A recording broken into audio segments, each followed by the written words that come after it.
দর্শক আছি হযরতপুর গরুর হাটে। দর্শক এই গরুটা কোরবানির জন্য দামাদামি হচ্ছে হযরতপুর গরুর হাটে। এই যে আপনারা দেখতেছেন টাকা গণাগনি হচ্ছে। আমরা যদি একটু আপনাদেরকে দেখানোর চেষ্টা করি, আমরা ফেরত দিছি টাকা।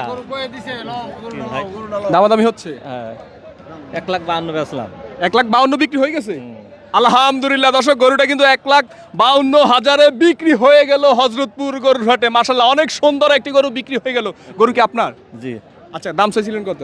1,90,000, 1,70,000। অনেক দাম চাইছেন। আর দাম চাওয়া দামে তো আর বিক্রি করা যায় না, না, না, না। কোনো কিছুই যায় না। না।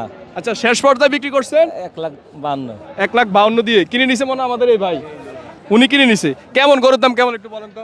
গরুর দাম আছে, হাতের নাগালি আছে। হাতের নাগালে আছে, সবাই আসতে পারে, সবাই আসতে পারে। হ্যাঁ, সবাই চলে আসবেন গরু কেনার হ্যাঁ, জন্য। সবাই চলে আসবেন গরু কেনার জন্য। গরুটা কিনছেন কি দেখে কিনছেন? কি সৌন্দর্য আমি দেখে? সুন্দর দেখে কিনছি, সুন্দর দেখে কিনছি, প্লাস মাংস ভালো আছে এলে কিনছি। সুঠাম দেহের গরু। আচ্ছা, সবাই একটু আমরা আলহামদুলিল্লাহ বলি। আলহামদুলিল্লাহ।